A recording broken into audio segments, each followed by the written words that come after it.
Finally guys Orunodoi আঁচনিৰ নতুন application আৰম্ভ হৈ গ'ল। এতিয়া আপোনালোকে যদি এতিয়ালৈকে অৰুণোদয় আঁচনি লাভ কৰা নাই আৰু যদি আপোনাৰ হাতত ৰেচন কাৰ্ড আছে তেনেহ'লে কিন্তু আপোনালোকে এতিয়া অৰুণোদয় আঁচনি লাভ কৰিব। এতিয়া আপোনালোকে অৰুণোদয় আঁচনিৰ কাৰণে কেনেকৈ এপ্লিকেশ্যন কৰিব লাগিব আৰু আপোনালোকে অৰুণোদয় আঁচনি পাবনে নাপায়। বহুতে কিন্তু আগত অৰুণোদয় আঁচনিৰ কাৰণে এপ্লিকেশ্যন কৰিছিল কিন্তু লিষ্টত নাম অহা নাই। যিসকলে অৰুণোদয় আঁচনি পোৱাৰ যোগ্য নহয় সেইসকলে যিহেতু আবেদন কৰিছিল সেইকাৰণে কিন্তু সেইসকলৰ নাম ভেৰিফাই হোৱা নাই, সেইসকলে কিন্তু অৰুণোদয় আঁচনি লাভ কৰা নাই। এতিয়া যদি আপোনালোকে এতিয়ালৈকে অৰুণোদয় আঁচনি লাভ কৰা নাই কেনেকৈ আপোনালোকে অৰুণোদয় আঁচনিৰ কাৰণে এপ্লিকেশ্যন কৰিব লাগিব এইটো যে সম্পূৰ্ণ প্ৰচেছ ষ্টেপ বাই ষ্টেপ জনাই দি আছোঁ। আপোনালোকে জানিবলৈ হ'লে ভিডিঅ'টো সম্পূৰ্ণকৈ চাই ল'ব স্কিপ নকৰাকৈ। এইবাৰ কিন্তু অৰুণোদয় আঁচনি পাবলৈ হ'লে আপোনালোকৰ ৰেচন কাৰ্ড থাকিব লাগিব। ইয়াত চাব দিয়া আছে one ration card one Orunodoi. খালি কিন্তু এটাকৈ ৰেচন কাৰ্ডত এইবাৰ এটাকৈ অৰুণোদয় আঁচনি হ'ব।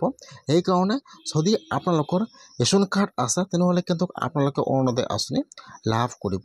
আৰু 2 নম্বৰত কিন্তু আপোনালোকৰ আধাৰ কাৰ্ডৰ সৈতে আপোনাৰ ৰেচন কাৰ্ডটো লিংক থাকিব লাগিব, নহ'লে কিন্তু আপোনালোকে অৰুণোদয় আঁচনি লাভ নকৰিব।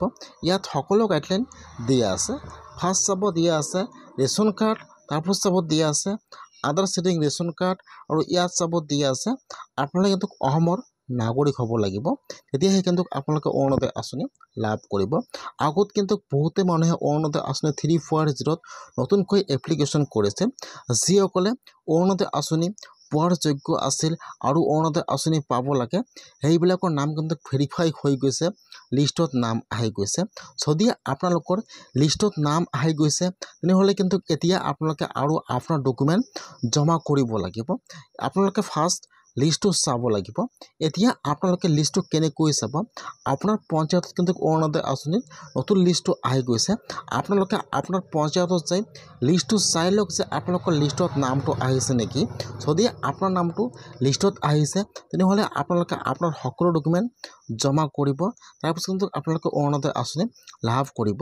আৰু যদি আপোনালোকে আগত অৰুণোদয় আঁচনিৰ কাৰণে এপ্লিকেশ্যন কৰা নাই আৰু আপোনালোকে এইবাৰ অৰুণোদয় আঁচনি 340ত নতুনকৈ আবেদন কৰি ভাবিছে, বৰ্তমান কিন্তু অৰুণোদয় আঁচনিৰ ফৰ্ম দিয়া হোৱা নাই, ডাইৰেক্ট কিন্তু ডকুমেণ্ট দি বৰ্তমান নামবোৰ ভেৰিফিকেশ্যন কৰি আছে। যদি আপোনালোকে অৰুণোদয় আঁচনি পোৱাৰ যোগ্য হয় আৰু আপোনালোকে এতিয়া অৰুণোদয় আঁচনি লাভ কৰা নাই তেনেহ'লে এতিয়া আপোনালোকে আপোনাৰ সকলো ডকুমেণ্ট জেৰক্স কৰি আপোনাৰ পঞ্চায়তত বা আপোনাৰ গাঁৱত যিটো কমিটি বনাই দিয়া হৈছিল অৰুণোদয় আঁচনিৰ তাত জমা কৰিব লাগিব। যদি আপোনালোকে অৰুণোদয় আঁচনি পোৱাৰ যোগ্য হয় তাৰপিছত আপোনালোকৰ নামটো ডাইৰেক্ট ভেৰিফাই হৈ যাব, তাৰপিছত কিন্তু আপোনাৰ একাউণ্টত ডাইৰেক্ট অৰুণোদয় আঁচনি পইচা সোমাই যাব।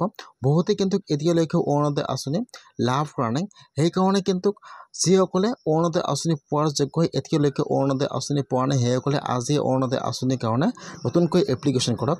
লাষ্ট ডেট দিয়া হৈছে কিন্তু 30 তাৰিখ। আপোনালোকে আগতে এপ্লিকেশ্যন